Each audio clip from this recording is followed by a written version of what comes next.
Mind Travel never had the name Mind Travel till I started doing it publicly. It was my own personal practice for so many years. And, when I did it for myself, I didn't have to have a name to it. It was just what I did to take me somewhere, to open up this kind of space. So, I describe it as these transporting experiences that I deliver musically. For me, it's about moving people to purpose and healing through music.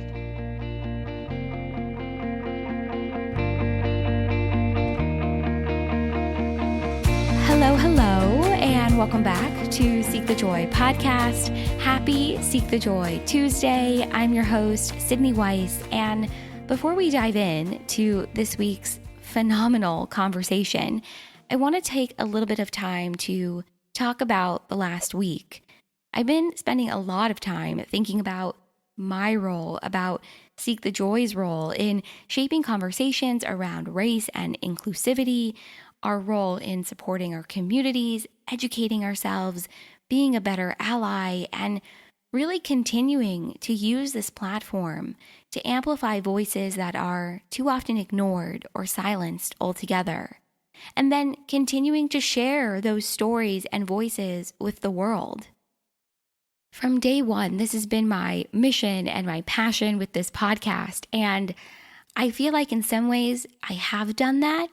And in other ways, I've fallen short. I'll be the first one to own up to my own mistakes and things that I have been blind to and things that I have been privileged to. But with that being said, this is not about me. It's about the podcast and this community and sharing conversations that are important to have, that are diverse and inclusive and reflect what's really going on in the world. And so what I know for sure after really paying attention and listening this past week is that we can't actually come together in community. We can't explore our passions and our joys. We can't grow in moments of difficulty, adversity, and challenge if we don't really talk about what's going on in the world. We can have conversations that are difficult, that challenge us and ask us to explore real-world situations. And through those conversations, we can find greater joy. We can explore their impact and talk about real change, while still providing a space for joy, inspiration, and empowerment. So I don't know about you, but I'm really excited to keep moving forward, to keep learning and growing together and having powerful and impactful conversations, because joy can and does exist at the same time as hardship, challenge, deep inner growth, and learning. We're going to continue to come together right here every Tuesday to do our part in making this country and this world a better place by sharing one powerful story at a time.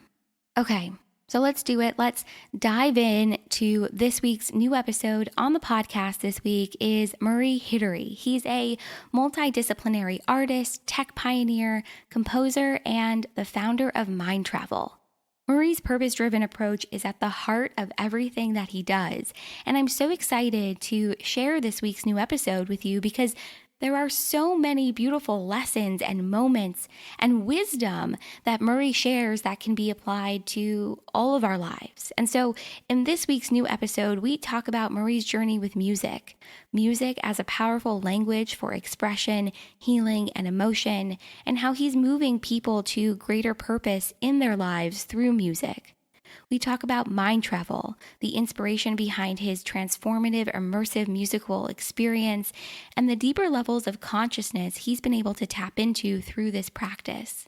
Plus, Murray shares his insights from quarantine, his top tips for connecting your passion with your purpose, the most impactful lessons that he's taken from music, how to hold space for our emotions, and so much more.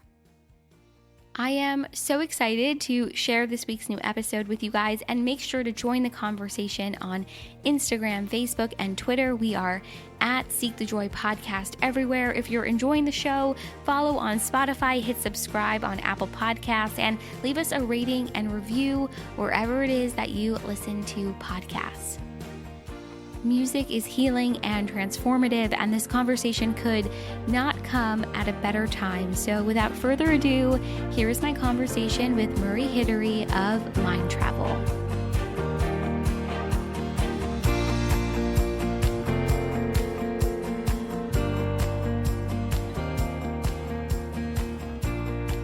Yeah. So first of all, thank you for having me, Sydney, on your podcast. Excited to be here. I'm really excited for today. This is going to be a lot of fun. Yeah. And music. I mean, it's been with me since I can remember. My earliest memories have music to do with them. I was about 5 years old when my parents introduced me to music, and my first instrument was the cello.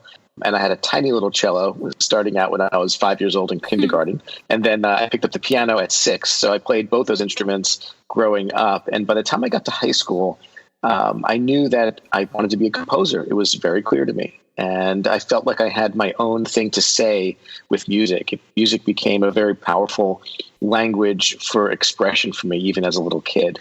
I was a very shy kid. I was, someone that just had a very vast inner kind of imagination, inner world. Mm-hmm. And it was more difficult for me to express that with words than with music. Music just provided this incredible soundtrack to this whole inner landscape of how I viewed things and how I felt about things. So it became a very important kind of language for me. And being a composer is really about expressing, through music, your own voice, your own storytelling, your own whatever you have to say.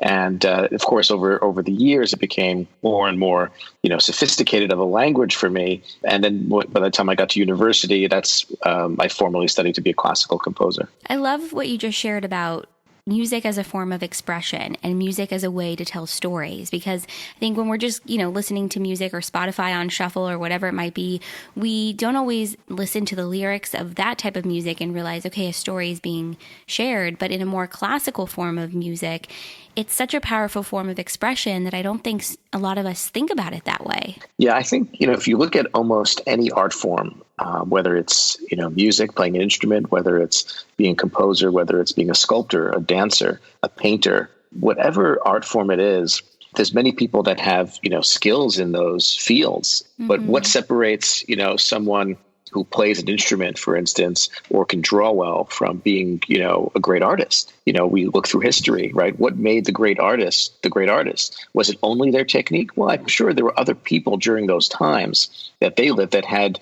equal, if not sometimes better technique, specifically. But it was more a question of what those artists, had to say through their work. You take someone like Van Gogh and you look at, yes, he had a new way of seeing, but his technique, if you put him side by side with another painter of that time, was probably on par, with mm-hmm. painters of his time. But he had a whole inner world he was ready to express, and that's what showed up on the canvas. He was storytelling, right, through painting. And I think if we look at musicians and composers throughout history, the great ones are the ones that, yes, they were technically skilled, of course, but through the technical skill, they were able to storytell, mm-hmm. and specific to their time, right, in the world, in their era. And we were all put in that position, right? There's always something to share in our moment, in our time. And so for me, I do my best to share kind of my perspectives, my understanding of the universe, of the world, kind of bridging my own individual perception with kind of a collective kind of grandness, kind of a cosmic, nature to it. And the music acts as this bridge between the two of my own personal inner world and this vast, infinite external world. I would love to talk to you a little bit more about that, because I think this element of expression with music and bridging your own individual perspective with that of the greater consciousness or the universe or whatever it might be. What has that looked like for you? What has that felt like for you? And do you feel like music has allowed you to reach those deeper levels of expression or consciousness for you? Yeah, what has that been like? I mean, ever since I could remember, Sydney, I would, as a little kid, I would just stare up at the stars like so many of us when we're kids, and even adults, and just mm-hmm. kind of wonder at the vastness of it all and our place in it. And I was intrigued by that as a very, young kid. And I got into, physics, and I got into Eastern philosophy, and I just kind of jumped into and absorbed and read and took in as much as I could to just gain a deeper understanding from different perspectives, right? From the perspective of science, understanding, well, how does this universe operate? And understanding, things like, Einstein's theories, and just, the elements of the forces of nature that are not really visible or accessible to us, right? When we think about the fundamental nature, for instance, of quantum physics, we don't have any access to the nature of the quantum realm, but we could understand it from a perspective of math and science and, conceptualization. To a certain degree, it's still absolutely mind-blowing.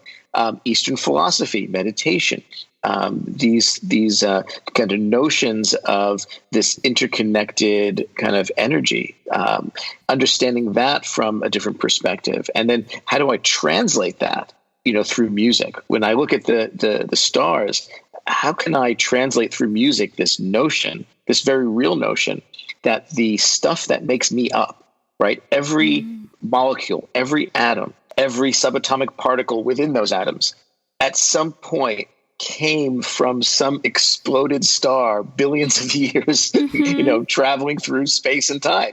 How can I capture that profound notion?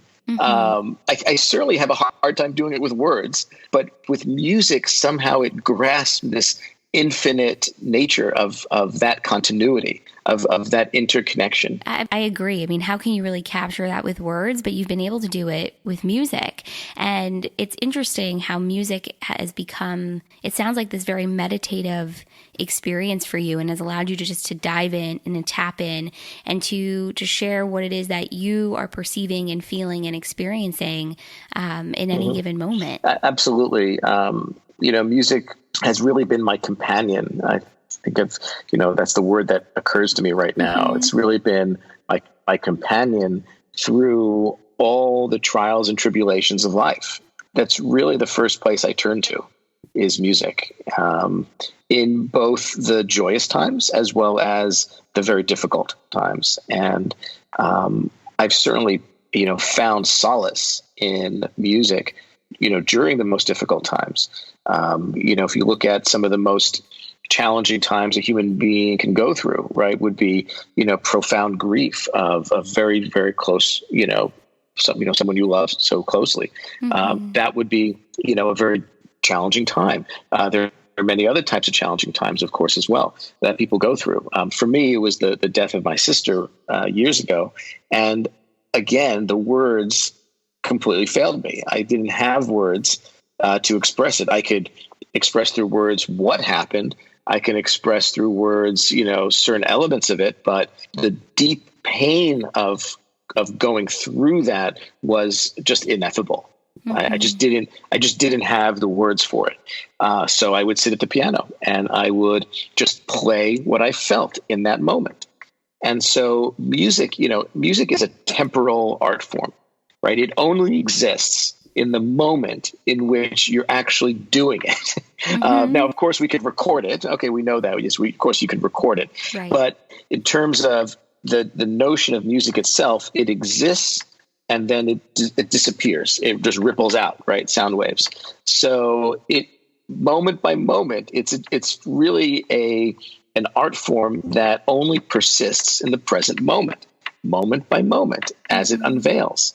And that's how, for me, it's become this meditative practice, this practice where I sit at the piano and I just do my best to be as present as possible as I play each note, as the song unveils. And that's primarily why I improvise at the piano. All my concerts, and how many hundreds and hundreds and hundreds of concerts I've done, each one is a unique improvisation. I call it a real-time composition. Basically, it means from first note to last note, which could be upwards of an hour plus, is uninterrupted. And I really don't know exactly what I'm going to play when I sit down, at each concert. And there could be thousands of people in the audience. And I'm like, okay, let's see what comes out. Let's see where we go. And we all go on that journey together, So that, that's when we talk about meditation, when we talk about these ideas, what are we really aspiring to? What's the purpose of it? Sure, we can talk about the benefits of reducing stress and anxiety, and that those are all, of course, very important and critical to functioning well as a human being. But there's also kind of a greater opportunity, right, to really drop into the present moment and open up such a vast field of possibility that can exist when we're not lost in the past or lost in the future. Because when we're in those places, of course, we can't be then in the present moment. And where does life happen? Life happens in the present moment.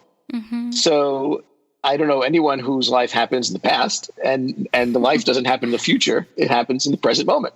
So no one else, I haven't seen anyone who hacked that one. So, no, it's true. And I think remembering to ground yourself in that present moment can be especially difficult when there is so much going on, whether that's in your personal life or in the world at large. And you and I are recording right now. Right. I would say we're in the middle. I don't even know if we're in the middle yet of this global pandemic. And so the ability to ground yourself in that present moment, I think, feels sometimes even more aspirational than even realistic. Mm-hmm. And so if anyone is listening and they want to work on that for themselves and figure out, okay, how can I remain in that present moment? Whether that's through using music or meditation, where would be a really good place for them to start? Well, the most important element of all this is to be in the listening, mm-hmm. right? To open up a space of profound and deep listening. Now, that could be in a conversation with a friend.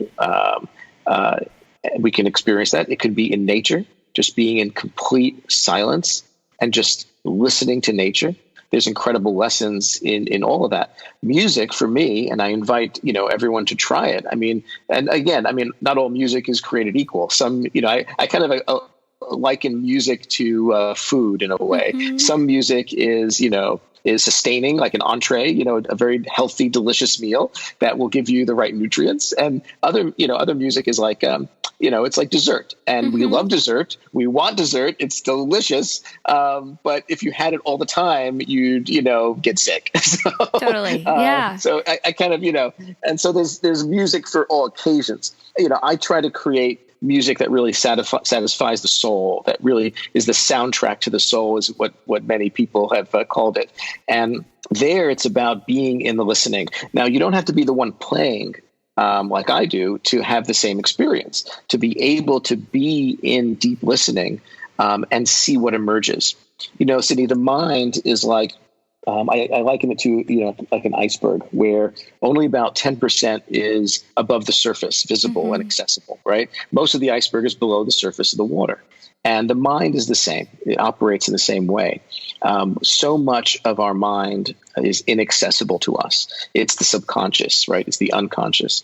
And so how do we gain more access to a larger portion of our brains, of our minds, of how we think, of what we think?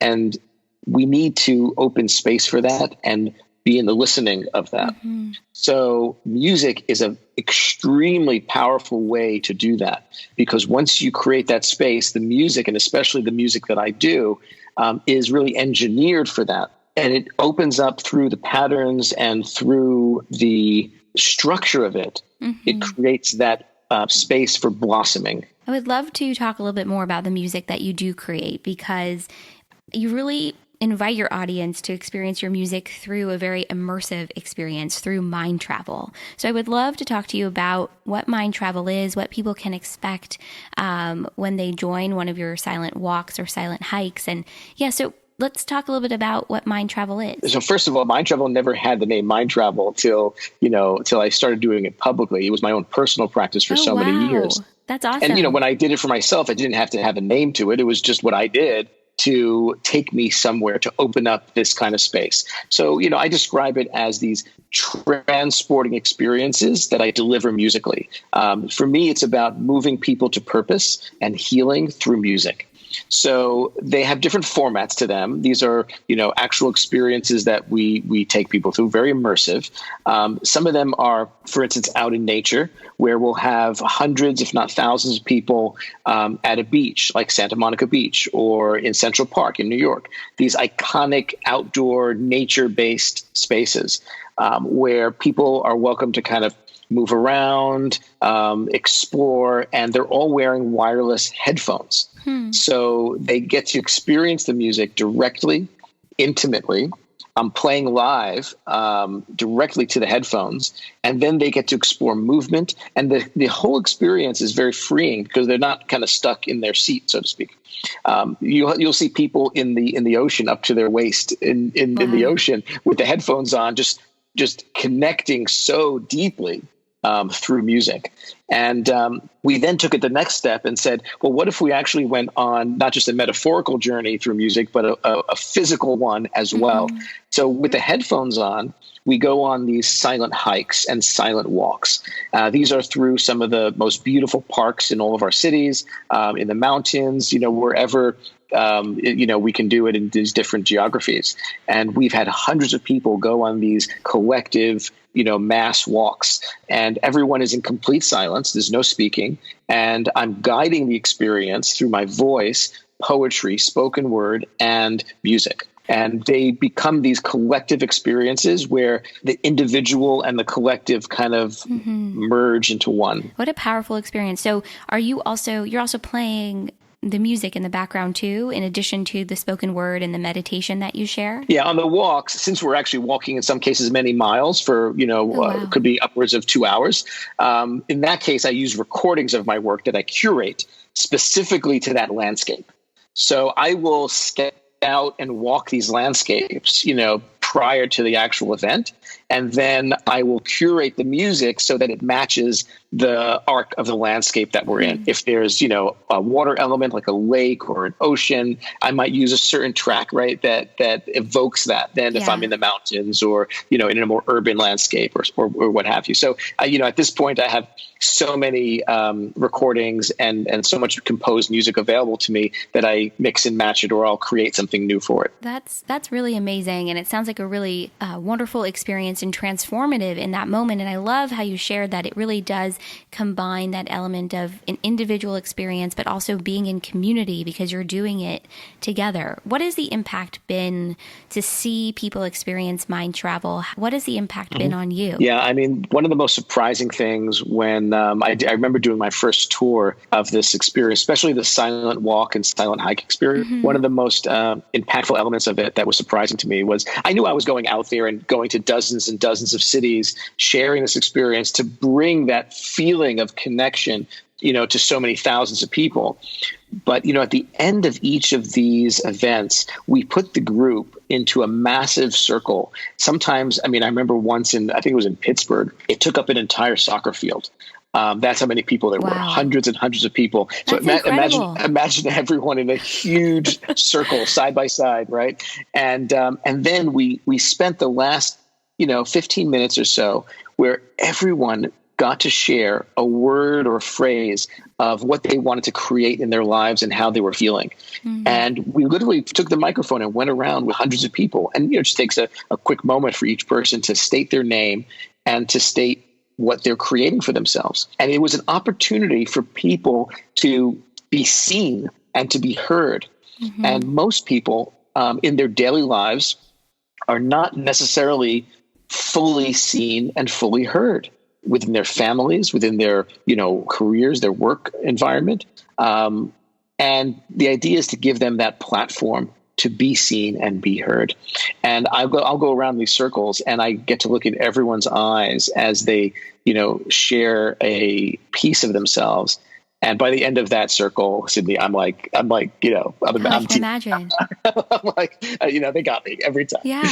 Transformative both for you and healing for you, but also obviously for everyone that participates. That's right. And it brings up in me so much healing of, when you go through profound, deep grief, like so many of us do at some point, you're never over it. It's always a part of you.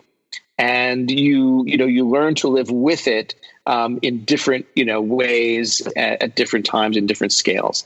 And so something like that it reaches down to the depths of where there still might be bits and pieces of that grief, and it brings it to the surface and it transforms it and heals it.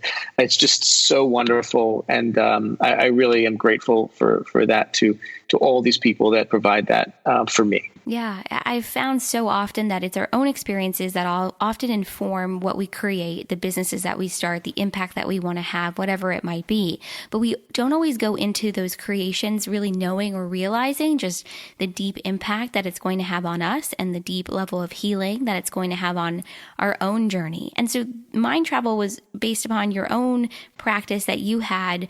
At what point, though, did you realize, okay, I want to share this with more people?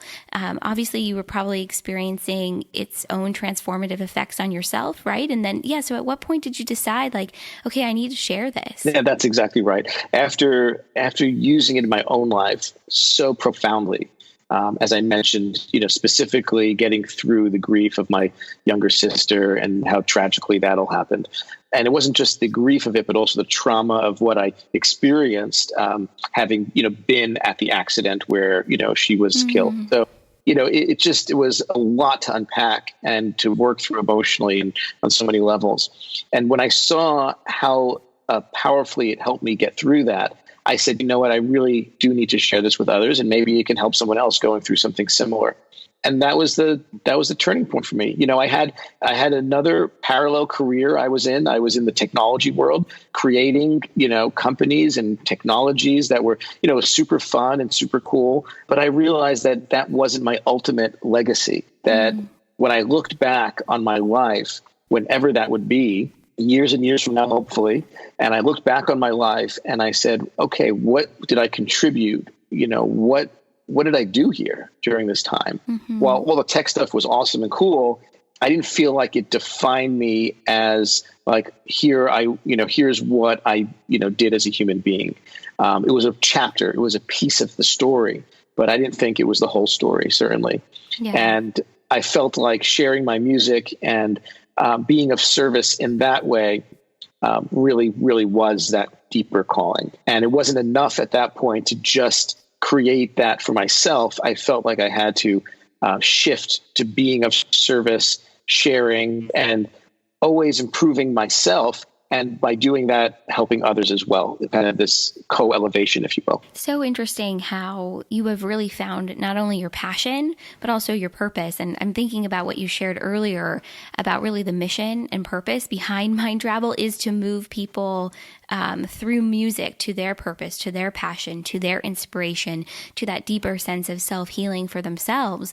It's really compelling and interesting just how you've really found what lights you up and what I guess you could say brings you joy and makes you realize and feel like, okay, what I'm doing has purpose and impact, and it's part of a greater legacy that way. Absolutely. And I think to do that, it's not just like, okay, for me, people might say, well, Murray, you knew that you were into music because you started at 5 years old and sure. Yeah. But there's something deeper to one's purpose than the what, than the action, right? Yeah. It's really like, what are the driving values that have formed within you that you're actually expressing those values through what we call the passion, right? Which is the action, the vocation, the skill, the whatever it is that you're doing it through, whether it's, being a doctor or being a parent, or being a sculptor or being a musician, whatever your passion is, there's an underlying value that's driving it. Again, for the ones who are really saying something like we started out this conversation with, right? If you're trying to say something, you're trying to communicate something, you're not just sitting there doing something technically impressive. You're saying, I want to transmit something to make a difference in someone. And for me, that's always been this deeper value of connection, and connecting people with themselves and with others, and connecting all of us with this grander universe and kind of collapsing this notion of separation. So that grand illusion of separation is, I think, in the way of so much. It's what informs so much of the suffering that people have. So there's a much deeper underlying value than just, oh, I'm passionate about playing music. Well, I'm passionate about playing music because it's the conduit, it's the medium through which I can affect connection. And affect change and have an impact. And I found this for myself in that everything that I've always been excited about or passionate about or felt joy from was a puzzle piece in my greater puzzle, if that makes sense, like a stepping stone to the next. Sure. And often you don't know, why you loved music at 5. You didn't know. The same way, I didn't know why I went to law school, and then it brought me to something else. And so for anyone, I've always said this to myself and to my friends and on the podcast is you may not know the purpose of what you're experiencing in that given moment. You may not know why this thing brings you joy. You may not know why you're excited to sign up for that class. But when you put all the pieces together, it makes sense. And that's so much of what our lives, I think, are about. Absolutely. And, for those, I know I speak to so many people who are like, well, I don't know my purpose. How do I figure out my purposes? Well, one of the things I say to that is don't even focus on the purpose and the passion. Don't even focus on that, because that's in a sense that's almost a distraction. It has to emerge naturally. And what I do encourage people to focus on is that underlying causal value, right? It's like, what are the values that are important to you as a human being on this planet right now, right? What drives you? What excites you from a value point of view? And like I said, for me, one of them is connection. Then I can actually trace back why that is. So there's work that could be done to actually unpack and unfold that and unveil that. Once we get in touch with those deeper values, like with the technology world, I was able to thrive there because, it wasn't music, but I was building technologies, Sydney, that connected people with each other. So, brought people together. I was still expressing my value in a totally different realm, right? Totally different. But still expressing it. Yeah. Still expressing it. I was still in touch with it. I woke up in the morning and I was still in touch with it. Now, too many days go by and you're not in touch with it. That's when you feel like you're just lost at sea in your life, right? You're just not on point in your life. And okay, we all get there at different times. We have to course correct. That's what I would say is dig down to that value. And it's back to that iceberg idea, right? Where so much of these values are not conscious. They're driving us. We may not even know what's driving us. So it's in that, part of the iceberg that's beneath the surface of the ocean. And just like our mind, and we have to surface it. We have to let it rise up. And to do that, we need to, do some real listening, some real inquiry, some real self-inquiry. Maybe it's helpful to have a coach or have a therapist, or, it's good to do that in collaboration as well. But you can do that, on your own with various exercises. Yeah, I agree. And I think everything that you shared is so timely, especially for what we're going through right now, I think as a collective, as a wider global community. I love what you shared earlier about this notion of collapsing separation, because I think now more than ever, we're searching for a sense of community. We're looking for that connection. I think hungrier for it now more than ever. And so when you begin to listen more, both to yourself and to others, and whether that be through talking, music, writing, any form of expression, I have found, for me at least, that it does collapse that sense of separation. Have you found that for yourself too? I have. I mean, I'm so moved by the global kind of human response to this, right? Which, the most effective way to fight this battle against this virus is to actually collectively separate. It's wild, right? The irony of it, right? The irony of it. Yeah. So, but we're all doing this in unison, right? It's just such a powerful idea. Yeah. And it's so simple, yet so effective, right? And at the same time, there's this quieting of the whole planet that has taken place. I read an article about how seismologists, right, the people that track earthquakes, they've actually used their measurement devices to literally show measurements about how our cities and our whole planet has quieted down vibrationally. It's really amazing. Like it's images, wild. Everything. It's really wild. Yeah. So this quieting, right? And then it got me to think about another idea. It seems disconnected, but I'll show you the connection in a second. Like, think about most people that have their pets, right? They have dogs or cats or, birds, whatever animals, fish they have. They're not speaking with them in conversation, right? Maybe some you are. Can try. Right. It's usually a one-way conversation. Yeah, totally. But here's the thing. The love that people have, the love we have for our animals, is a love that is like a transcendent love, right? It's just so powerful. I mean, most of us will love our animals more than people. Mm-hmm. It's like, That's true. it's so deep. It goes so deep because there's some, like, it's a connection that transcends our ability to communicate with the animal on a normal level. And there's something about that unspoken relationship, that quiet space between beings, that opens up the space for an even deeper love than the love that we get by saying, hey, I love you, right? Or I care about you and I adore you. And yes, that's important in our relationships to have, but there's something even more on a substrate level, this tectonic love, right? That we can actually see with animals, where we're not in that conversation with them. They're not telling us they love us. It's a whole different level. And now we have so many billions of people, and we're not able to communicate and share. Like, there's no body language communication anymore because we're not with each other, right? There's not. So much of this is now in just this quietude. And it's just very profound to me that I feel more connected with humanity now when I'm physically separated from humanity. That's what I just find really cool. That's so fascinating, because I think technology plays a huge role in that feeling of connection right now, and thank goodness for that level of technology. But I also think what you just shared is so beautiful and so profound, is that when you actually take a step back and you look at the ways in which we can communicate and connect, and even if we're not physically right in the same room, there's still that level of connection and that resonance that we have with one another. And the fact that, I mean, everyone keeps saying this, but we really are all in this together. And the fact that we are all isolating and social distancing and self-quarantining, on our own for the greater good of the larger community and the larger planet, I think it speaks volumes. It's very powerful. Yeah. You have, so many people in acts of selflessness.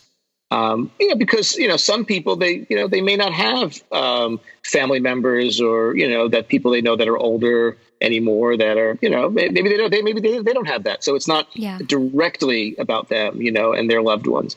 But people are able at the same time in history now all come together in this selfless acts. And it's beautiful to watch. It really is. During this time, or just in general, do you have a mantra or a quote or an affirmation that you hold on to that has helped you through difficult times and helped you persevere? One that's come up for me is one of my favorite quotes, and it's both simultaneously been attributed to both Mozart and to Debussy, the French composer. But I think all composers get this, no matter who. This idea that music is the space between the notes, and it's an idea that is certainly true in music, right? But the idea that we can metaphorically apply that to life. Where when we, if we lead a life that is constantly on the move, going from one meeting to the next, from one event to the next, and think about how much of our lives were like that. What if you looked at our, our calendars, on our phones or on our computers, prior to the coronavirus, you'd probably see, from morning till night, a pretty packed calendar, sometimes even in 15-minute increments, from thing to thing, call to call, meeting to meeting, picking up the kids, whatever you're doing. And now you look at the calendar and I bet you it's mostly empty space for many people, Yeah. And so, unless we have the spaces between all these events to reflect and be grateful for them, are we really living? Is there really music in our lives? Or is it just a lot of noise? And that's really the I think, point of that quote, right? That we create these spaces between the notes being these beautiful soundings of our life, vibrations of our life. And so that's, I think that's a beautiful one. And right now we're all in a beautiful kind of space, a rest, right? A musical kind of a musical rest, right?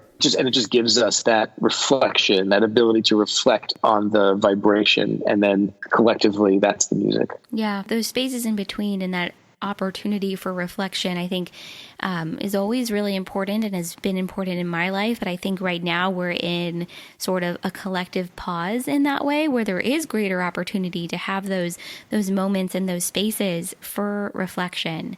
And speaking of reflection, are there lessons that you can share that you've really gained from music that might be of comfort to people, I think, during this time? Yeah, there's a couple. There's a couple that come to mind. The first is, as a pianist, especially when I improvise, I hit a note on the piano, and then I then listen to it, right? The hammer, the key hits the hammer hits the string, and the string then vibrates, and I absorb that vibration. And then that informs my reaction to the next note, right? And then I play the next note, and I create this feedback loop, right? Note after note. Well, really, that's a metaphor for life, where we have a constant relationship between action and reaction. And typically, when life happens, we have an instant reaction. But if we're able to insert even the slightest space or pause before we hit the next note of life, right? Before we react, we can then react with deeper choice. And so that's the one of the greatest lessons of music for me, is that I have to fully listen to what's coming at me, right? The sound that I'm hearing, to then play the next note and have it make sense and have it be appropriate, have it kind of build and contribute and create. And it's the same thing in life. Are we actually listening to what's kind of coming at us, or are we just kind of reacting to it conditionally? So that's a really powerful kind of construct, because with everything happening, it seems to all be coming at us so fast and in many cases so painfully. So it's easy to react, right, out of fear. It's easy to react and push it away, as opposed to listen to it, absorb it, create a little space, and then act from choice. I wrote a piece just recently about these disparate feelings that I was having. I was, on the one hand, feeling some of the darker emotions. My aunt succumbed to COVID-19 just about a week ago. So sorry. Thank you. But she was in New York, and she died in the hospital without her family around her. Right, of course, as everyone who's going through that is forced to do. And so it took me to some darker emotions there, and. And at the same time, with this space and time, I've been immersing myself in music, and have had some of the most deeply profound expansions of consciousness with my music, and have created, and I've had such like almost ecstasy and feelings of the sublime, and just appreciation of beauty and joy on such a deep level as well. And, I think that there's an opportunity to hold space for all of it. We can simultaneously feel some of that darkness, some of that pain, and not try to shift it too quickly. Like feel it through, and at the same time appreciate, and absorb the beauty that exists simultaneously. And we don't have to feel like we have to go one or the other. A lot of times, our darker emotions tend to kind of put shadow on the light, and if we allow it. But I think we can hold space for both, and then when the darker emotions dissipate and dissolve, when those ripples kind of ease, we can allow more of the light in. Yeah, it's that element of duality of life. There's these highs and these moments of celebration, and then you have these darker moments, and there's grief and trauma and loss. And I love what you just shared about the light and the dark. And I think it's about being, when you are in those darker moments, still allowing your light and the light to shine through. And it sounds like you've been able to do that through your music, and through expressing yourself in that way. And music as a language, we started out talking about that. It's this incredible language of feeling and emotion. And like our emotions, it's not always like so simple. It's not just like, oh, it's communicating one thing. We are complex individuals, and sometimes our emotions are multifaceted and layered. And music is a language that can hold space for that layering. I mean, literally, it has the capacity for multiple melodies, which creates a larger harmony, right? And that's really what I'm able to accomplish with the music, is that I can play something that has both the melancholy of the darker emotions, and I'm honoring them and holding space for them, feeling them. And at the same time, I can hold space for true ecstasy and joy and beauty and transformation. And, perhaps the darker emotions transmute into that. But certainly the harmonic structure of music, like the harmonic structure of life, we have the capacity to hold space for both and find calm in the counterpoint of both. And what a beautiful reminder too, that as humans and as people, we are multidimensional, and our lives move in those rhythms too, of highs and lows and ups and downs. And I think it's about respecting and honoring where you are at in your own rhythm in your life too, and recognizing that, that's okay. Absolutely. And things do wave through, and they have their ups and downs, and we just have to be, just have to honor that and allow for that, accept it, allow it, and not resist it. Because the moment we start resisting it, it just actually builds up. And then we just have to deal with it in another way, in another form. This has been such a really empowering and fun and insightful conversation. And I can't thank you enough for coming on the podcast and really sharing your expression through music and the language that you're sharing and communicating with others through both mind travel and also just sharing your own experiences. So Murray, thank you so much. Where can everyone find you and connect and learn more and start on their own mind travel journey too? Absolutely. So thank you for having me. And everyone can get more information and the music over at mindtravel.com. So just everything's on mindtravel.com. And then, of course, I'm on Instagram and Facebook as well, but you can find everything on Mind Travel and then go from there. It's probably easiest. Perfect. I'll include everything in the show notes. It'll be really easy for everyone to find you. And thank you so much again. I can't wait to share this. Thank you, Sydney. Awesome.